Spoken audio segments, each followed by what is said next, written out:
الحمد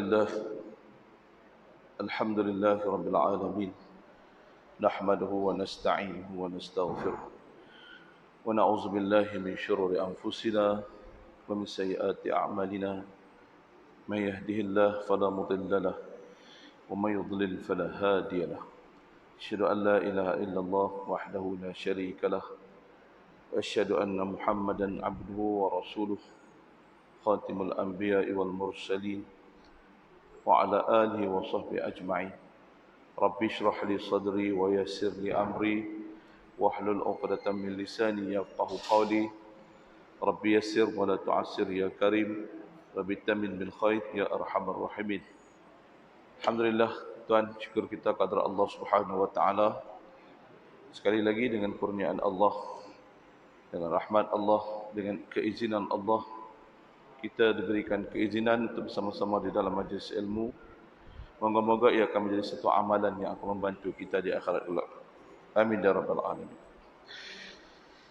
Baik tuan-tuan, hari ini kita masuk kepada kitab kita yang kita pernah belajar dululah, kalau siapa yang pernah belajar.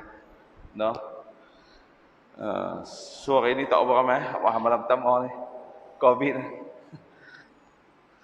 Nah, tak apa. Hari ini kita akan mulakan kitab kita yang kita akan belajar, iaitu kitab Qaul Tam fi Ahkamil Ma'mum wal Imam, iaitu satu kitab yang membicarakan tentang hukum hakam seorang imam dengan makmum, keadaan imam dan makmum di dalam sembahyang. Apa saja hukum hakam yang berkait dengan perbuatan imam dan makmum ketika sembahyang, maka ada tercatat dalam kitab ni. Banyak lagi sebenarnya, tetapi yang diterjemahkan oleh Tuan Syekh kita ni, Syekh Zakaria kita, Tuan Syekh Haji Zakaria bin Awan Musa kita ni, ahli Jabatan Kuasa Fatwa di Kedah. Alhamdulillah. Dia kata dia terjemah kitab ini, tetapi bukan semuanya, tetapi lebih kepada perkara-perkara yang selalu terjadi di dalam masyarakat umum di negara kita ni lah, tentang imam dan makmum, hal keadaan imam dan makmum. No? Jadi sebab kita pernah baca dulu lama, tahun 2000 last tertamat 2017. 2017. Jadi kalau saya tanya orang, tuan-tuan tak ingat lah. Kadang-kadang nak ngaji pun lupa habis dah. Nah, jadi saya tak akan baca balik lah. Kita kata pendahuluan pun semua. Kita terus masuk pada bahagian pertama, masalah tentang imam dan makmum. No? Baik tuan-tuan. Kita mula terus pada masalah yang pertama. A'udzubillahi minasyaitanirrajim. Bismillahirrahmanirrahim. Masalah-masalah penting bagi makmum dan imam. Yang pertama, sebelum lagi sembahyang lagi, bacaan ketika sembahyang diqamat. Nah, bila sembahyang diqamat, dia ada bacaan-bacaan dia. Apa dia tuan-tuan? Apabila sembahyang diiqamah, maka disunatkan bagi yang mendengarnya bahawa berkata ia seperti yang apa yang dikatakan ataupun diucapkan oleh tukang iqamat. Makna dia seperti mana yang kita jawab sembahyang bang. Qamat pun macam tu tuan-tuan. Nah, Allahu akbar, jawab tuan-tuan. Allahu akbar, jawab. Pasal apa? Nanti kita cerita apakah kita kata apa? Pahala bagi orang yang jawab iqamat ni besar tuan-tuan pada dah. Jangan kita jadikan itu benda yang kecil. Kerana apa? Pahalanya yang sangat besar bagi orang yang menjawab iqamah dan juga orang yang menjawab azan. Baik. Pertama sekali, bila Tok Bilal kita sebut Allahu akbar, kita jawab apa? Macam biasa, Allahu akbar. Asyhadu an la ilaha illallah, jawab semacam juga. Asyhadu anna Muhammadar Rasulullah, semacam juga. Hayya 'alas salah, hayya 'alas salah ni adalah beberapa khilaf di situ. Ada yang kata jawab juga hayya 'alas salah. Ada pendapat kata jawab macam kita jawab ketika azan. Kita jawab tu hayya 'alas salah. La haula wala quwata illa billahil aliyyil azim. Kan? Bila qad qamatis salah. Dalam kita sebut bila sampai qad qamatis salah, lalu ni tuan-tuan jawab macam mana? Qad qamatis salah juga. Kan tak jawab langsung. Kan tak jawab langsung. Tuan-tuan bila baca sampai Tok Bilal sebut qad qamatis salah, maka jawapannya adalah balik hafal pahala tuan-tuan. Aqamaha Allah wa adamaha wa ja'alani min salihi ahliha. Aqamaha Allah wa adamaha wa ja'alani min salihi ahliha. Macam payahlah, tapi bila kita duk hafal, duk amal selalu, insya-Allah boleh. Apa maksud dia ni, doa ni tuan-tuan? Bila Tok Bilal sebut qad qamatus salah, kita jawab aqamaha Allah wa adamaha wa ja'alani min salihi ahliha. Yang bermaksud semoga Allah menegakkan sembahyang, sembahyang itu tertegak, dan mengekalkan aku atas mengejarkannya, dan menjadikan aku daripada sebaik-baik ahlinya. Orang yang jawab, orang yang memelihara, orang yang nak dapat khusyuk dalam sembahyang dia tuan-tuan, pertama sekali dia memelihara daripada awal sebelum dia sembahyang. Tanya diri kita sendiri, sembahyang kita ni setiap hari sampai 5 waktu ni macam mana keadaan khusyuk dia? Sah dia? Sah mungkin sah, tapi di segi khusyuk dia macam mana tuan-tuan? Nak dapat khusyuk masuk dalam hati, yang dapat kelazatan ketika sembahyang itu, yang pertama sekali ialah persediaan kita untuk mai sembahyang pertama sekali. Sebelum kita mai sembahyang tu macam mana keadaan kita? Tuan-tuan buat apa sebelum sembahyang? Duk tengok cerita Hindustan ke? Duk tengok Doraemon ke? Selalunya para ulama ni, ulama soleh, salafus soleh, dia bagi cara kita nak khusyuk dalam sembahyang. Sejam, setengah jam sebelum mai sembahyang ni kita kena dah hilangkan diri kita daripada perkara-perkara dunia. Susah nak buat, tapi itu yang pentingnya untuk orang yang nak dapat khusyuk ni. Bukan mai-mai kata mai hari ni aku nak dapat khusyuk, mai-mai Allahu Akbar dapat khusyuk. Minta maaf tuan-tuan, saya dapat. Payah dapat. Yang pertama sekali sebelum mai tu dia dah bersedia. Setengah jam dia mandi awal-awal apa semua, duduk tempat yang mana dia sedang bercuba untuk mendekatkan diri dengan Allah, berzikir ke, buat apa-apa, jauh daripada dunia dulu. Pertama. Yang kedua, ambil sembahyang bagi sempurna. Hak 3 kali buat 3 kali. Semua 3 kali, betul tak? Semua 3 kali lah. Nah, yang ada doa kita doa. Sampai dekat siku, bagi lebih sikit, makna semua sunat-sunat berwuduk tu kita buat dengan sempurna. Dan juga bila sampai ke masjid ni, dia kata lepas azan tu semua, masa iqamah tu kita jawab iqamah dengan betul, dengan semangat, dengan kita menghayati makna dia dengan sungguh-sungguh. Jangan Allahu Akbar, kita sambil-sambil duduk Allahu Akbar. Tak ada zuk dia kata. Tak. Maknanya dia bila Tok Bilal iqamah, untuk kita mendapat salah satu cara untuk kita mendapat zuk ataupun mendapat khusyuk dalam sembahyang kita ialah kita jawab betul-betul apa yang disebutkan oleh Tok Bilal masa qamat. Sampai tan qad qamatis salah aqamaha Allah wa adamaha wa ja'alani min salihi ahliha. Baca doa. Supaya apa? Ni doa nak bagi kita orang yang jadi ahli sembahyang.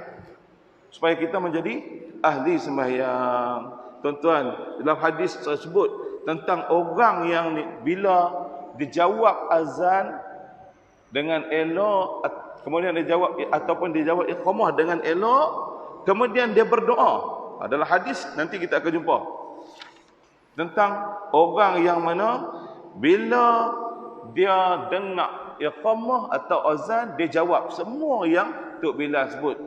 Kemudian Nabi kata dia berdoa ke atasku. Berdoa apa? Selawat. Kita bila sebut Allahu Akbar, Allahu Akbar, Allahu Akbar, Allahu Akbar, macam misal lepas tu la ilaha illallah, kita jawab apa? La ilaha illallah. Betul tak tuan-tuan? Lepas tu kita sebut apa? Terus kita sebut Allah Rabbah. Betul tak? Jangan tuan-tuan. Jangan. Sebab Nabi suruh kita buat apa? Selawat ke dia dulu. La ilaha illallah, sekurang-kurangnya kita sebut. Lepas tu Muhammadur Rasulullah sallallahu alaihi wasallam. Ada kita selawat atas Nabi lah. Doa tu selawat atas Nabi. Ataupun la ilaha illallah, Allahumma salli ala sayyidina Muhammad wa ala alihi wasallam ka. Allahumma salli ala sayyidina Muhammad wa ala ali sayyidina Muhammad. Contoh paling kurang. Kemudian kita buat apa? Baru kita baca Allahumma rabb hadhihi da'wati tammah sampai habis. Dalam hadis disebutkan orang yang begitu buat itu, dia sedang mendapat syafaat Nabi di akhirat.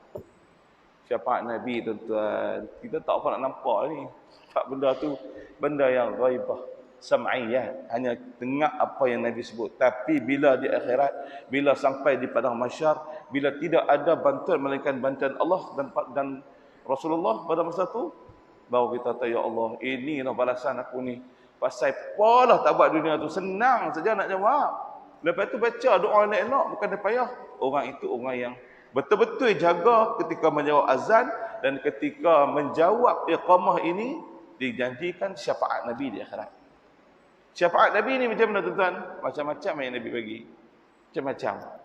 Kadang-kadang orang itu dia tu jadi ahli neraka dah. Patutnya ahli neraka dah, tapi dengan syafaat Nabi selamat dia daripada api neraka. Kadang orang yang timbangan dia duduk sama. Surga neraka, semua banyak ni. Duduk ketak ni. Bubak ni. Mamai syafaat Nabi, syurga kita. Besar tuan-tuan di akhirat. Nanti syafaat Nabi yang boleh bantu kita selain daripada amal-amal kita yang ikhlas kerana Allah Subhanahu Wa Taala. Jadi tuan-tuan, mulai hari ini tekad kita bila azan, bila qamat tak mau sembah. Buat apa? Jawab betul-betul. Lepas jawab, Allahumma rabb hadhihi da'wati tammah, baca sampai habis elok-elok. Pasal apa di dalam tu Nabi kata, tolong lepas jawab iqamah, jawab azan, kemudian selawat kata Nabi kata, dan doakan aku. Doakan apa dia? Dalam iqamah tu ada doa kepada Nabi.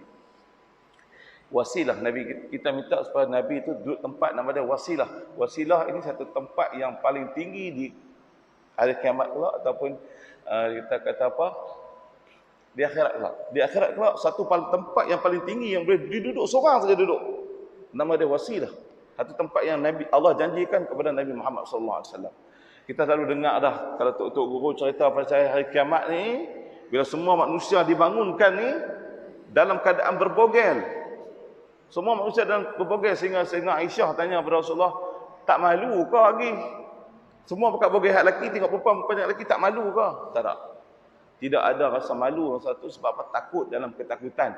Macam komunis lah, dia tangkap kita masa zaman dulu, tak tahu lah. Kemudian tangkap atau Jepun tangkap, terloneh lagi depan, kira apa, dia suruh mai ni nak nampak Jepun. Allah, pakat takut kat Jepun tu tak kira dah, kalau dia selak orang tak malu lah. Takut tu mengatasi keadaan malu. Macam kita duduk tengah mandi lah, duduk tengah mandi tak pakai kain ni contoh, kata ulak mai, ulak senduk, lompat keluar tu tak kira orang lelaki lalang lah, bogel pun kita lari, kita tak ulak lah. Macam tu dia akhirat pula. Dalam keadaan bogel kita tak tahu apa lah, takut ni. Pergi jumpa para Nabi Adam, jumpa Nabi Adam kata, nafsi-nafsi ya, hampa-hampa aku kurang ni tak ada apa-apa. Kecuali last kali ni berjumpa Nabi Muhammad, beribu tahun kita di padang mahsyar tuan-tuan. Nabi Muhammad lah yang boleh sujud, menangis, minta pada Allah supaya apa? Umat manusia ini dihisap. Sebab di padang mahsyar tu memang keadaan dia huru-hara. Orang yang buat salah masa tu pun Allah dah azab dah. Azab di padang mahsyar tu tuan-tuan, sampai ada manusia yang kata apa? Ya Allah, cepatkanlah hisab, biarlah aku ni masuk neraka pun tak apa daripada aku duduk padang mahsyar macam ni. Dia tak tahu lah apa lagi teruk. Nak abang teruk dah padang mahsyar tu, sampai sanggup orang yang kena siksa di padang mahsyar tu, dia kata masuk neraka pun tak apa, sebab dia tak nampak kita neraka. Dahsyat. Sebab itulah kita ni buat apa yang Nabi suruh, supaya apa? Salah satu dia kita mendapat syafaat Nabi di masa tidak ada benda lain dah yang boleh bantu kita melainkan Allah Subhanahu Wa Taala dan syafaat Nabi sallallahu alaihi wasallam. Macam doa tuan. Buat elok baca doa. Sebab apa? Dalam hadis lain disebut bahawasanya di antara tempat-tempat yang kita kata apa? Mustajab doanya itu ialah di antara iqamah, di antara azan dan iqamah. Di antara azan dan iqamah tu tempat yang sunat kita berdoa. Lepas baca doa tu, sebelum kita sembahyang sunat tu, doa tuan-tuan. Berdoa tuan-tuan. Lepas sembahyang sunat qabliyah tu berdoa tuan-tuan. Sebab apa? Di antara masa-masa yang mustajab berdoa ialah di antara disebut azan dan iqamah. Di antara azan dan iqamah tu tempat-tempat yang mustajab berdoanya. Dan juga dalam hadis Nabi yang lain saya ceritakan tuan-tuan tu, tentang Nabi kata bagi syafaat pada orang-orang yang berdoa, yang berselawat selepas beriqamah, dan juga berdoa kepada Nabi, iaitu dalam doa Allahumma rabb tu lah. Dan juga tuan-tuan, kelebihan saya catat sikitlah. Kelebihan Tok Bilal. Kelebihan Tok Bilal, jadi kita ada kosong jawatan siang lah. Tidak. Dekat rambut dah lah. Dekat rambut. Pokok boleh main azan. Main azan sebab apa? Dan hadis Nabi dicerita tentang orang yang muazzin ni, dia azan ni, pahala dia ialah sebanyak mana pahala orang yang sembahyang dalam masjid tu. Tuan besar kan. Hari kadang-kadang tu minta izin kat Tok Bilal, Tok Bilal saya pun sedap orang bagi asyik azan. Tok Bilal ada depan ni. Apa dia? Sebanyak mana orang yang sembahyang di dalam masjid itu disebabkan mendengarnya azan. Orang tunggu. Bila nak azan ni? Datang tengok azan. Azan habis azan dia mai disebabkan dia dengar azan tu. Dia mai sembahyang. Dia sembahyang pahala dia banyak mana? Contohlah dia dapat pahala 1000 pahala. Tok Bilal itu kalau dia azan dengan keikhlasan, azan dengan ikhlas juga. Tentang sebab apa? Ada pernah cerita tentang Sayyidina Bilal. Sayyidina Bilal tu azan. Jadi adalah sahabat Nabi, kita ingat nama dia. Dia pun rasa macam ngaji azan untuk Bilal. Apa Bilal duduk azan? Dia rasa tak boleh. Dia pun suara sedap. Dia rasa suara dia lebih sedap daripada Bilal. Suara Bilal ni lantang tentang. Suara dia lantang. Nak kata sedap, ada orang lain lebih sedap pada dia. Tapi Nabi suruh dia.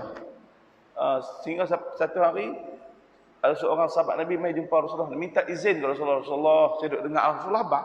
Siapa yang azan ni, kalau orang mai itu disebabkan dengar azan dia, orang tu semayang pahala dia 1000, dia dapat pun 1000 juga. Cuba tuan-tuan bayang, kita semayang ni, pahala dia banyak mana? Dapat kata Tok Bilal. Hebat dah Tok Bilal. Hebat dah Tok Bilal. Sekejap lagi berebut azan lah. Sebab apa pahala besar. Dia minta kepada Rasulullah nak azan. Kita ganti bagi saya pun seorang ukit Rasulullah. Seorang saya pun sedap apa dia azan itu. Contohlah. Maka Rasulullah izinkan dia azan pada hari itu. Pagi subuh itu dia azan. Dia azan subuh. Tak apa dia azan subuh. Tengah hari Jibril datang kepada Rasulullah. Tanya kepada Rasulullah. Subuh tadi itu siapa tak azan? Subuh pagi tadi pasal apa tak azan? Tak semayang ke? Jibril tanya. Pasal apa? Pagi itu azan yang sahabat tu azan itu tak kedengaran di arsy Allah. Tidak kedengaran di tempat para malaikat di langit. Kita azan di dunia ni tuan-tuan dengar pada langit tu. Malaikat Jibril tak dengar orang azan pada subuh tu. Sebab bukan Sayyidina Bilal yang azan. Sayyidina Bilal azan dengan, kita kata apa, dengan penuh konsyok dia, dengan penuh keikhlasannya kerana Allah Subhanahu Wa Taala. Orang yang pernah kufur, kemudian dia kita kata apa, dia masuk Islam, dia betul-betul Islam dia, maka bila dia azan tu dia tahu maksud dia memang penuh dengan keikhlasan kepada Allah Taala. Maka azan dia didengar oleh malaikat di langit. Tetapi sahabat Nabi ni dia nak azan pasal apa? Sebab dia geram. Sayyidina Bilal dia nak azan juga, suara dia bersedap juga. Mak dia keikhlasan dia tak ada lah. Maka azan dia tak dengar di langit. Jadi kita kalau nak azan, siapa yang nak azan, Tok Bilal kau, siapa kau, penuh ikhlas kita ini untuk nak meninggikan syiar Islam. Nescaya pahala dia yang sangat besar. Dalam hadis lain dicerita tentang Bilal ini, ataupun kita panggil Bilal lah, muazzin ini bila dia azan, orang yang dia azan di dunia ni, para muazzin di dunia ni ikhlas kerana Allah Ta'ala, betul-betul ikhlas kerana Allah Ta'ala nak meninggikan syiar Islam, dia akhirat kelak. Lah hadis disebut mereka ini berleher panjang. Apa dia leher panjang? Cak unta kata-kata kan. Leher panjang. Apa makna leher panjang? Sebab banyaknya pahala, duk jenguk pahala dia tu. Diibaratkan sebagai Bilal ini, apa orang yang muazzin di dunia ini, seperti mana di akhirat kelak ni leher orang yang berleher panjang, makna dia duk jenguk dia punya pahala banyak sangat, seronok. Bukan makna leher panjang tu benda tak elok, tak. Hadis sebut leher panjang yang bermaksud muazzin bila dia azan dengan penuh keikhlasan, pahala dia sangat besar. Dalam hadis lain disebut bahwasanya setiap kali dia azan dengan penuh keikhlasan tu, benda-benda yang nabat, besar kata nabat. Nabat ni kita apa? Doktor. Nabat ni tumbuhan lah tuan. Benda-benda tumbuhan lah. Tumbuhan-tumbuhan yang bernyawa. Pokok, itik, ayam, kucing. Semua benda-benda yang bernyawa, nabat wal hayawanat, Dan juga haiwan-haiwan ini bila dengar azan, maka dia akan berdoa kepada muazzin. Setiap pokok-pokok selagi mana dia dengar, tahu tak sampai mana? Azan tadi tu dengar sampai ke Pantai Johor.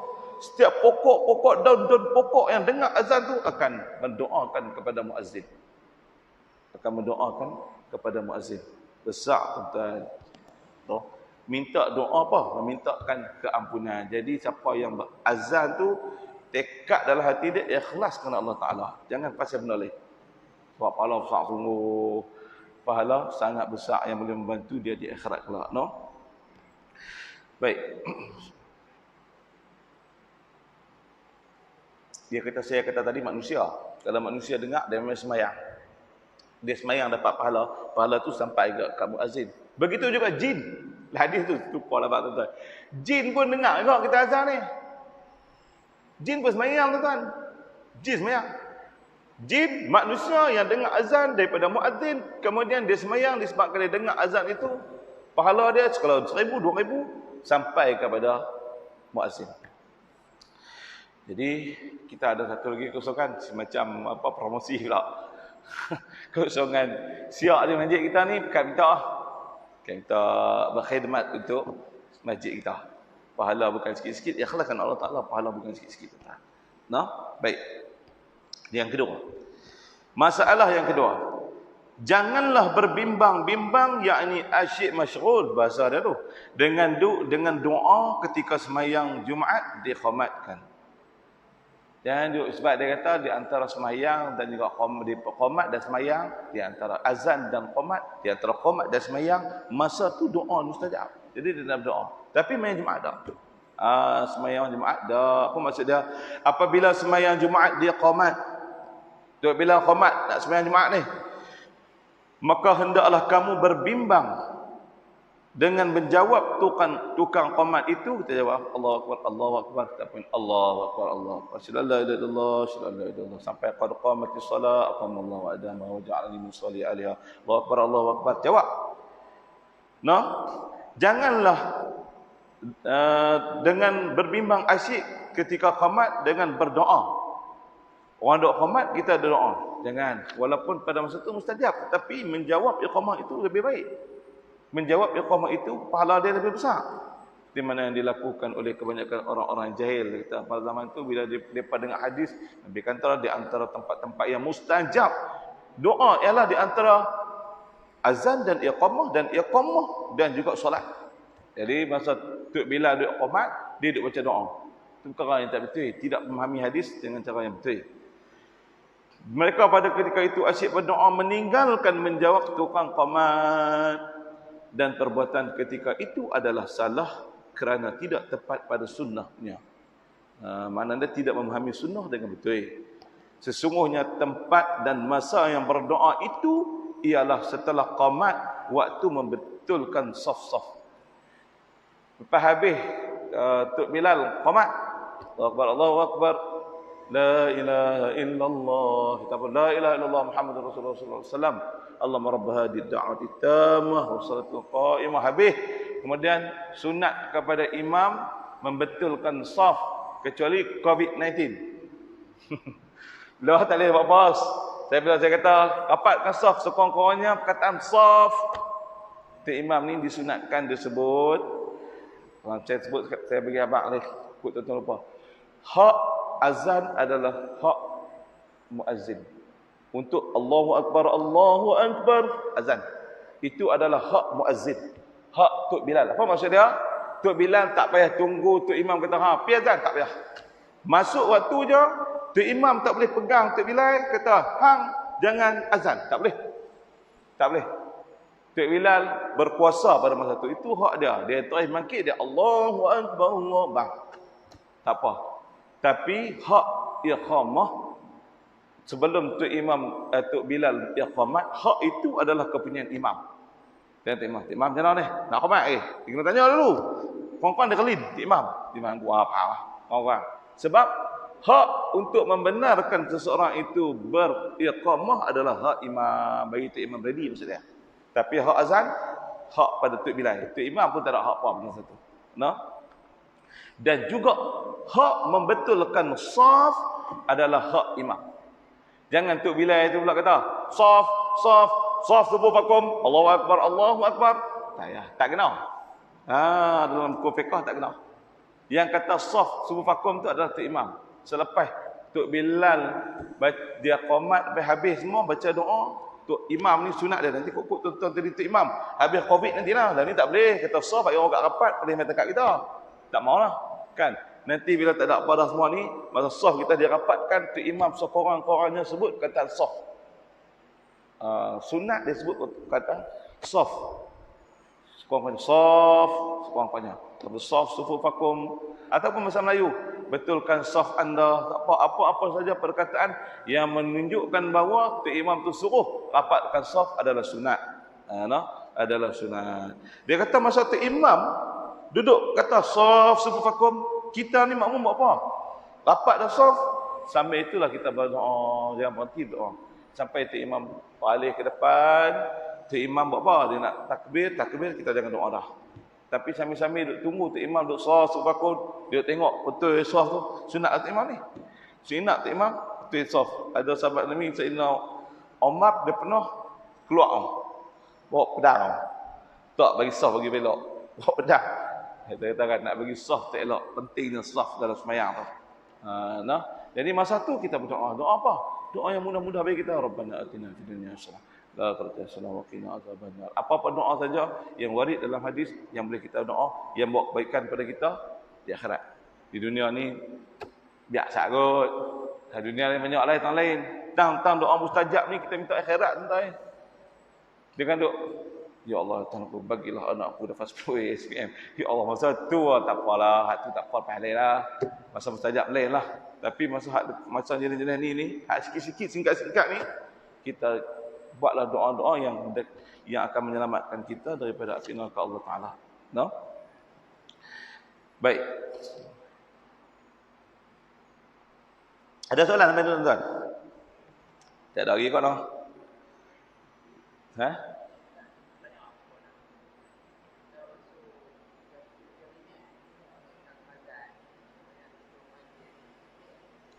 Bawa azan?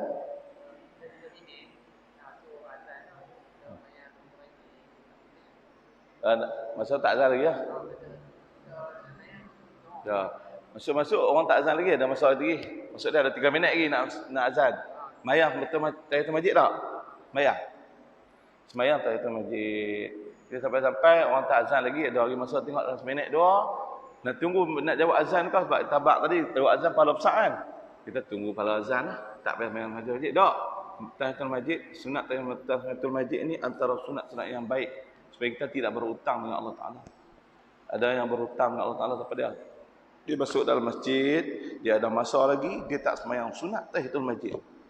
Dia kedekut dengan Allah, dia berhutang dengan Allah Subhanahu hadir.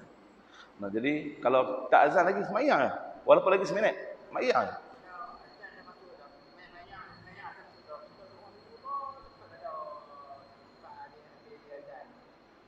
Kita tengah semayang, lepas itu azan. Tak, kita tengah doa. Habis bagi salam, Assalamualaikum warahmatullahi wabarakatuh. Assalamualaikum warahmatullahi wabarakatuh. Lepas itu ada azan lagi. Jawab azan tu. Doa azan dulu. Lepas pada azan. Dia ada masalah dia tuan-tuan. Contoh masalah kita hari Jumaat. Hari Jumaat dia lain sikit. Kita sampai-sampai hari Jumaat tuan-tuan. Kalau kita sampai-sampai hari biasa macam ni, sampai-sampai orang tengah azan. Kita masuk, kita tak main tahiyatul masjid lagi. Adakah kita nak sembahyang tahiyatul masjid ataupun kita nak jawab azan tuan-tuan? Selalunya lah. Masuk, orang ada azan Allahu Akbar, Allahu Akbar. Semayang biasa. Contoh Umi Aisyah lagi. Kita buat apa tuan-tuan? Kita jawab azan. Okey. Tapi kalau hari Jumaat lain cerita. Kita main hari Jumaat sampai-sampai orang tengah azan. Adakah kita nak semayang ataupun kita nak menjawab azan? Azan yang kedua. Sebab kita ada 2 azan. Kalau pergi pelih, azan pertama dekat azan kedua. Nah ni mesti Kedah di Kedah. Azan yang pertama, azan yang kedua. Kita nak semayang sunat qabliyah ke ataupun kita nak jawab azan kah? Tuan, kalau hari Jumaat jangan tunggu dah. Tengah duduk azan tu, sebab lepas azan sebab kita tengok Tok Imam duduk atas dia dah, atas. Ya. Tok Imam duduk atas dia tunggu ya. Nak baca khutbah. Jadi azan yang kedua lah maksudnya. Kalau Tok Imam duduk atas tu lagi tak apa, kita tunggu. Ini Tok Imam duduk atas ni, makna dia azan yang kedua. Azan yang pertama tak apa kita jawab. Tapi kalau azan yang kedua tuan-tuan, Tok Imam duduk atas tu dah, masuk-masuk dia duduk jawab azan. Ya Allah, duduk jawab. Dia tak semayang. Habis Tok Bilal azan baru dia Allahu Akbar semayang qabliyah. Satu kesilapan besar tuan. Sebab apa kita imam baca khutbah? Khutbah ni wajib sebenarnya kalau dalam mazhab kita wajib 40 orang dengar. Kita tak tahulah kalau kita cek dah 40 orang dengar. Kita tengok leno dengar tak sampai 40 orang. Wajib 40 orang dengar tu. Lah wajib 40 orang dengar. Jadi pada masa tu bila Tok Imam duduk atas mimbar dah, kita bila masa tu azan kita tulis sembahyang sunat qabliyah. Nah, sebab apa kita nak dengar lagi Tok Imam baca khutbah. Kalaulah kita main lewat, main Tok Imam duduk baca khutbah dah. Kita nak duduk dengan khutbah ke, kita nak sembahyang sunat qabliyah. Kata tuan-tuan lah, kita nak buat apa? Sembahyang kan duduk dulu. Sebab dengar khutbah tu wajib. Sembahyang sunat. Nak sembahyang kan? Nak baca khutbah. Ada apa? Jangan baca khutbah. Dengar khutbah. Nampak macam dengar khutbah lah kan? Sebab kita tengah hukumnya yang wajib diutamakan lah. Tak tuan-tuan. Sebab ada hadis. Bila kita Tok Imam tengah berkhutbah, sembahyang dulu. Sembahyang dulu sebab ada hadis, ada seorang sahabat Nabi masuk, Nabi tengah khutbah, dia terus duduk. Nabi suruh bangun, terus sembahyang. Nabi tengah baca khutbah, Nabi suruh dia sembahyang. Sembahyang dulu. Jadi, tak boleh lah, kan habis tak? Dia kita kira mana dia, secara logik ni lah, baru khutbah pertama. Ini khutbah kedua, dia tengah duduk baca doa dah tu. Duduk sembahyang sunat lagi, tu tak kena lah. Ni tengah baru orang nak khutbah. Cik Imam baru nak khutbah. Kita masuk-masuk, janganlah kita duduk. Jangan kita duduk. Duduk tu kita sedang hutang dengan Allah Ta'ala. Jangan duduk. Kita buat apa? Sembahyang sunat dulu. Sembahyang sunat dulu, baru kita dengar khutbah. Tapi, kalau azan, tengah duduk azan, jangan jawab azan, terus sembahyang sunat. Kecuali pada apa? Pada sembahyang biasa, kita masuk-masuk, orang tengah azan, kita jawab azan dulu. Sembahyang Jumaat, tak. Berbeza tu tuan-tuan. Walaupun dalam keadaan azan yang sama. Okey, baik, sekali lagi. Yang ketiga.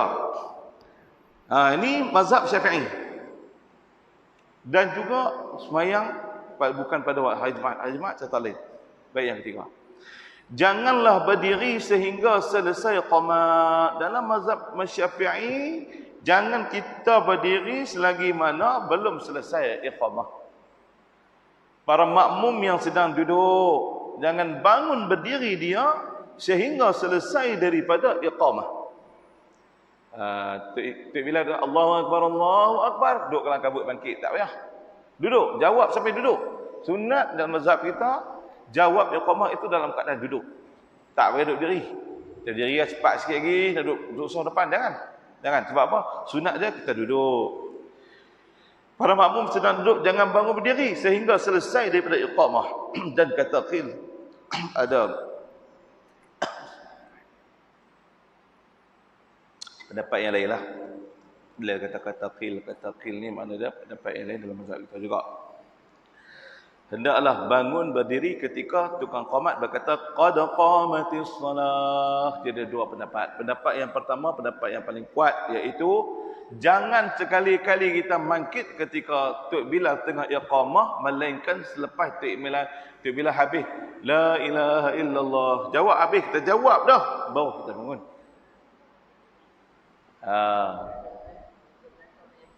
Ya, tak kena, jadi tak kena. Cuma ada pendapat kata masa qad qamatis salah, kita bangkit. Sebab masa tu ajak Tok Bilal tengah ajak kita untuk sembahyang. Qad qamatis salah, kita pun jawab aqamallahu ada wa ja'ala musalli alaiha sambil kita bangun. Ni dulu-dulu saya pernah dengar lah petua orang petua tuan-tuan. Ini tuan kata betul pula petua ni tak tahu betul tak betul. Dia pernah kata apa? Mangkit tu masa orang kata qad mati solah, insya-Allah tak sakit belakang. Petua orang tu. Hari tu tuan kata saya kata lah dah saya tak kata. Ni petua orang tu saya dengar petua ni. Petua mana ada orang tua lah kata, orang muda tak kata. Petua punya pun kan. Orang tua kata qad mati solah tu mangkit. Saya pernah dengar lah duduk bang. Orang tu duduk sembang dulu. Masa kita kecil-kecil duduk pondok. Duduk kita ni duduk di surau je lah. Lepas tu masuk pergi surau. Jadi duduk dengar orang tu kata, makit tu. Qad mati solah. Pasal apa? Dia dengar lepas duduk sembang. Buat tak sakit belakang. Dia tak sakit pinggang dia tu. Orang tu kata, betul. Dia kata, kawan dia kata, tok guru dia kata, tak bongkok. Tua tak bongkok. Mangkit tang qad mati solah. Petua tuan. Tapi kalau hukum dia boleh bangkit masa tu. Boleh. Dalam mazhab kita boleh bangkit. Yang terbaiknya jawab habis dulu kita bangkit. No? Dan kata qil. Ini kata qil. Ada pendapat lain kata, jika seorang makmum orang muda yang kuat bangun berdiri, dia saya bangkit. Saya ni taklah tua sangat, taklah muda sangat, tapi nak bangkit terus kan? No? Ni kalau orang muda, dia kuat bangkit berdiri, hendaklah ia berdiri ketika selesai daripada iqamah. Habis semua. Dia kata, sebab ada pendapat kata tadi, eloknya lepas habis qamat. Pendapat kedua kata, qad qamatis solah, bangkit. Jadi, pendapat yang ketiga ni dia ambil tengah-tengah. Dia kata apa? Betul dua-dua. Macam mana betul dua-dua? Jika seorang tu muda lagi, orang yang kuat, yang gadang, tak ada sakit lutut apa, bangkit macam tu ya. Hendaklah ia berdiri ketika selesai daripada iqamah. Habis dah la ilaha illallah, baru dia bangkit sambil baca doa. Dia kata baca doa dulu baru bangkit. Baca doa habis baru bangkit. Sebab apa? Saat dia bangkit. Kalau duduk tantu pun gang ada mesak ya. Tak ada masalah. No? Dan jika ia orang tua yang lambat bangun, sakit lutut, sakit pinggang nak bangkit, teh, lambatlah. Kalau misalnya qomat dia duduk ujung tu, lagi tu imam amin baru dia sampai tani. Tua lah tu. Orang tua lambat bangun, hendaklah ia berdiri ketika tukang qomat berkata qad qamatis solah dalam tengah dah. Jadi tuan-tuan ni entahlah kekuatan tuan-tuan. Tuan tahu orang mana? Bila sebah tak la ilaha illallah, la ilaha illallah Muhammadur Rasulullah sallallahu alaihi wasallam, Allahumma rabbah dia. Bangkit sat. Kita bangkit sat, tak ada masalah apa. Biar habis. Kalau Allah abu nak meletuh kalau nak bangkit tu, yang tu tang qad qamatis solah bangkit. No. Jadi tuan-tuan sendiri yang tahu keadaan tuan-tuan. Tua dah saya ni tak tua dah, tapi nak kira lutut ustaz untuk saya kuat lagi. Bangkit lewat lagi tak apa. Saya bangkit awal, dia bangkit lewat walaupun dia tua. Makna dia kekuasaan kepada seseorang itu. Begitu juga semasa iqamah pada hari Jumaat. Iqamah hari Jumaat pun macam tu. Sunat dia habis dah kita tu Bilal qamat baru kita bangkit. Tapi kalau orang tua bangkit awal lagi. Kalau dia betul-betul teruk, lambat nak jalan, Allahu Akbar, bangkit dah. Dia bangkit terus. Dia bangkit terus. Sebab apa? Bila la ilaha illallah dia dekat-dekat nak sampai dah. Dia dekat-dekat nak sampai dah. Tak mau bila dia pun nak tunggu sampai habis. Dia kata sunat ni kita tunggu sampai habis. Dia tunggu sampai habis. Lagi elok orang nak sembahyang sampai nak habis, nak rokok dia baru nak sampai tani. Tak mau lah tu. No? Makna dia ikut kekuasaan dia. No? Ikut kekuasaannya. Yang terbaiknya kalau dia okey sampai habis dulu baru kita bangkit. Atau pada waktu yang ia mengetahui apabila ia berdiri tegak serentak dengan selesainya qamat, supaya ia sempat bertakbiratul ihram mengiringi imam. Sebab apa? Ada satu lagi fadilat yang besar yang mana pahala dia tidak sebuah hadis, tapi pahala sangat besar dia kata. Antara pahala-pahala besar dalam mengerjakan sembahyang ni ialah takbiratul ihram bersama dengan imam. Apa makna takbiratul ihram bersama imam? Imam Allahu Akbar, kita pun Allahu Akbar. Jangan sama-sama tu imam. Tu imam Allah, kita pun kita takbir sama tu imam. Dan Allah juga makruh. Kalau potong tu imam, batal tu. Dia tak nak lawan tu imam. Tunggu. Tu imam, Allah sama-sama tu imam. Tak bagi sama sebab apa? Pahala besar. Dia tahu. Cuba tak mengaji. Maksud bersama ni ialah selepas sempurnanya takbiratul ihram imam. Allahu Akbar. Kita pun Allahu Akbar. Yang tu dikatakan takbiratul ihram bersama imam. Walaupun ada pendapat-pendapat lain dalam mazhab kita, selagi mana tu imam tak habis baca Fatihah, itulah yang dikatakan takbiratul ihram bersama imam. Tapi yang paling kuatnya pendapat ialah itulah Allahu Akbar, yang dikatakan siapa yang takbir sebelum tu imam habis Fatihah, itu dipanggil sebagai apa? Orang yang mendapat rakaat bersama imam. Jadi yang terbaiknya Allahu Akbar, Allahu Akbar. Ulama besar-besar dulu tuan-tuan, mereka jaga sungguh bab ni. Jaga sungguh seperti mana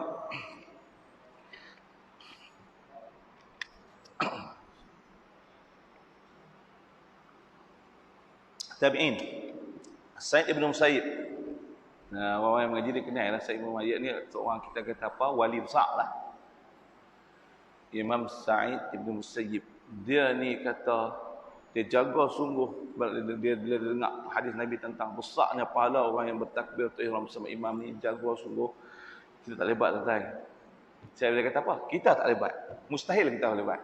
Sebab mereka ini orang yang mendapat karamah. Bila mereka dekat dengan Allah, dapat karamah. Orang yang dapat karamah ni kita tak boleh kira macam kita.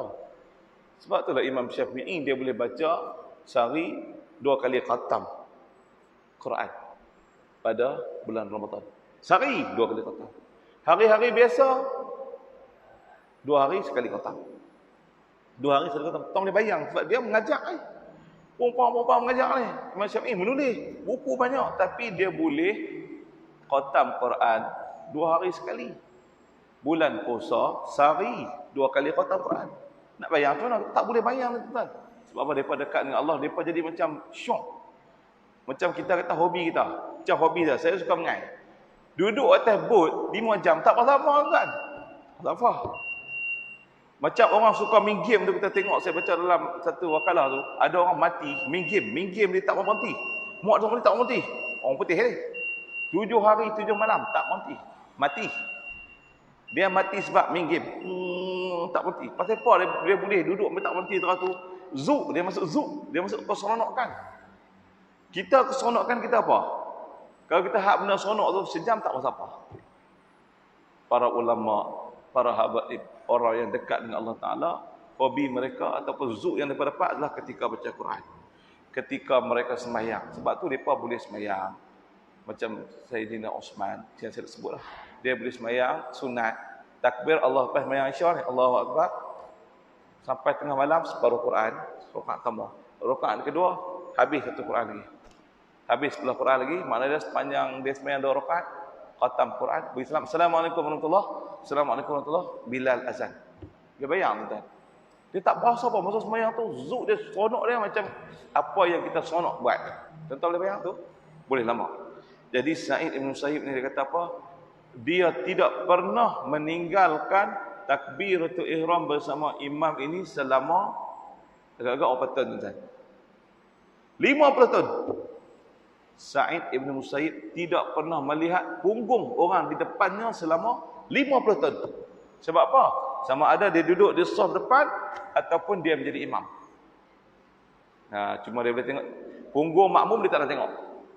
Punggung imam dia tengoklah kalau dia duduk belakang imam. Dia tak pernah tengok punggung makmum lain selama 50 tahun, 5 waktu. Tak boleh bayang 5 waktu. Bukan makna sehari sekali ikut dia sembahyang. Dia kira tu sehari sekali ada tak? 50 tahun, 5 waktu, duduk saf pertama tidak pernah luput takbiratul ihram bersama imam. Tak boleh bayang total 50 tahun. Kita nak dapat sebulan pun, silat tu. Silat tu. Dari Mekah tak nak ambil 40 hari tu. Silat tu. Tapi itu yang berlaku pada ulama-ulama terdahulu. Benda-benda mereka mengambil berat tentang perkara-perkara yang boleh menguatkan iman mereka, jiwa mereka. Jadi kita yang tercantiknya bangun tu bila? Ikut kekuasaan kita dan juga kita boleh dapat takbiratul ihram bersama dengan imam. Saat kita makit tu, makit mana? Tu imam, tu bila kata la ilaha illallah, kita pun macam doa makit-makit diri dan takbiratul ihram bersama imam. Betul lah kita buat dah. Ataupun kita makit tangkad macam solat Allahu akbar, dan takbiratul ihram bersama imam. Betul lah kita buat. Allahu akbar, terus kita makit. Allah pelan sampai dan takbiratul ihram imam. Betul lah yang kita buat. Jadi bilakah kita nak bangun mengikut kekuasaan kita. Dan juga sempatnya kita bertakbiratul ihram bersama dengan imam. Cukup lah tu, panjang nak ni sebuah ni lah. Cuma saya nak cerita sikit lah. Yang itu saya terang sekali lagi. Saya peringat kata lagi lah. Ada orang tanya lah. Sahabat nak tuan-tuan ni, kut tuan-tuan lupa. Tok Imam kata, Tok Imam ni tak bagi can langsung pada makmum-makmum ni pada hari Jumaat. Ada satu pertanyaan saya dah dengar. Tak bagi can. Patutnya sebab apa? Kalau soft ni cerita bukan waktu Covid lah. Kalau hari biasa. Tok Imam. Ataupun kalau kita nak jadi Tok Imam sendiri. Lepas Tok Imam hari Jumaat. Lepas Tok Imam baca khutbah apa semua. Tok bilang qamat. Patutnya kita kena pastikan soft elok lah. Abang. Soft subupakum. Soft subupakum. Abang kata abang kepada makmum. Ada orang tanya, dia kata, ada Tok Imam ni kelang kabut sangat, dia kata. Tak bagi can masuk orang duduk pun tak duduk soft mengelok lagi. Dia nak kau nak takbir tu. Siapa? Salah kata imam tu tuan-tuan. Salah tu imam tu. Dia makit-makit. Soft subufakum. Soft subufakum. Penuhkan soft anda, penuhkan soft hadapan. Supaya dia pergi depan. Allahu Akbar. Bagilah can sebab ramai hari Jumaat. Patutkah dia bagi can? Patut tak tuan-tuan dia bagi can? Tak patut. Tak patut. Tak payah bagi can. Saya bak betapa kokol lepas ni tuan-tuan kau jadi imam apa? Mana tahu. Tunggu lama-lama pula. Soft subuh. Aduh, belakang tu cepat. Dia tunggu ni hangpa bagi rapat lagi soft tu. Jangan. Boleh batal sembahyang Jumaat tu. Boleh batal sembahyang Jumaat tu sebab sembahyang Jumaat dia bermula daripada tok imam duduk atas ni. Dia kena muallah. Muallah mana apa? Sambung-sambung. Tidak ada putus-putus yang banyak. Contoh daripada kita kata apa? Khutbah pertama ke khutbah kedua pun tok imam tu tak bila tu tak boleh baca doa panjang-panjang. Panjang-panjang tak boleh. Macam kita nak baca lali tu okeylah. Tak boleh sebab apa? Boleh putus tu. Putus di antara khutbah pertama khutbah kedua boleh menjadikan batal khutbah tu. Begitu juga lepas khutbah tok imam kena pastikan dia sembahyang dengan secepat, ada muallah di antara khutbah. Sebab khutbah itu termasuk daripada sembahyang Jumaat. Sebab apa kita sembahyang 2 rakaat ya? Khutbah tu nak menggantikan 2 rakaat. Jadi memang tok imam bila habis khutbah turun dia soft subuh pakum, penuhkan soft anda, penuhkan soft hadapan tu. Contoh dia kata macam itulah. Kamu ni terus balik ke depan sembahyang. Dia tak boleh tunggu. Nak masuk duduk hari tu. Buat apa hari? Marah orang lah, tak payah.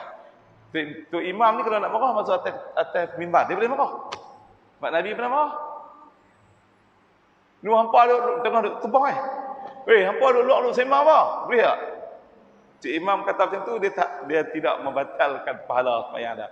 Kita duduk belakang ni, duduk dengar orang budak-budak duduk sembang belakang, geram. Woi, terkah dia. Terkah habis pahala. Habis pahala dah. Habis pahala air sembahyang Jumaat. Tapi Tok Imam boleh. Okoh.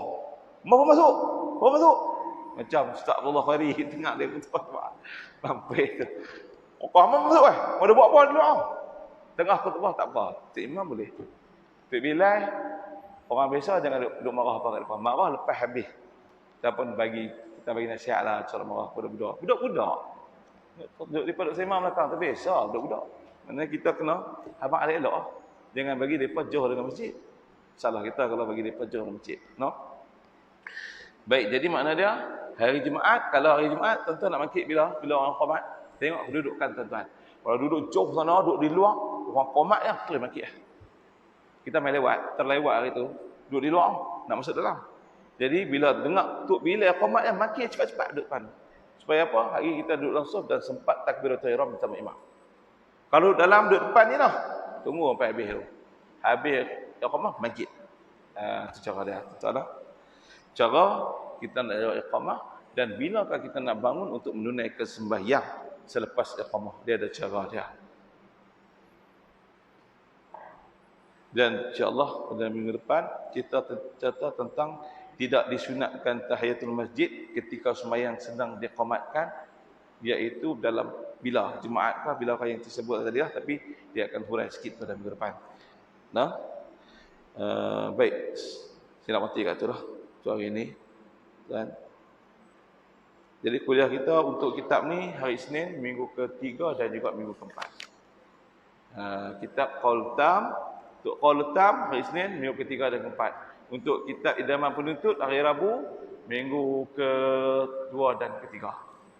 Salah, sebab kita nak itu untuk buku duduk jauh, tidur dekat tak apalah. Duduk jauh kita bagi waktu telefon yang boleh. Nah. Baik, setakat itu pada hari ini, yang baik itu daripada Allah Subhanahu wa taala, yang lemah yang tak elok itu daripada diri saya sendiri. Hakikatnya daripada Allah Subhanahu wa taala. Saya minta maaf kepada tuan-tuan sekalian, minta ampun kepada Allah Subhanahu wa taala. Aku qouli hadza astaghfirullah li wa lakum wa lisa'il muslimin muslimat bi rahmatika ya arhamar rahimin. A'udzubillahi minasyaitonir rajim. Bismillahirrahmanirrahim. Alhamdulillahirabbil alamin. Wassalatu wassalamu ala sayyidina Muhammadin amin wa ala alihi washabihi ajma'in. Allahumma ighfir lana wa liwalidina warhamhum kama rabbawna shighara. Minal muslimin wal muslimat bi rahmatika ya arhamar rahimin. Allahumma faqihna fid din wa alimna ta'wil wa zidna ilma واهدنا الى صراطك المستقيم. اللهم ارنا الحق حقا وارزقنا اتباعه وارنا الباطل باطلا وارزقنا اجتنابه. صلى الله على خير خلقه محمد وعلى اله وصحبه اجمعين والحمد لله رب العالمين. تسبح فرد صلاه العصر.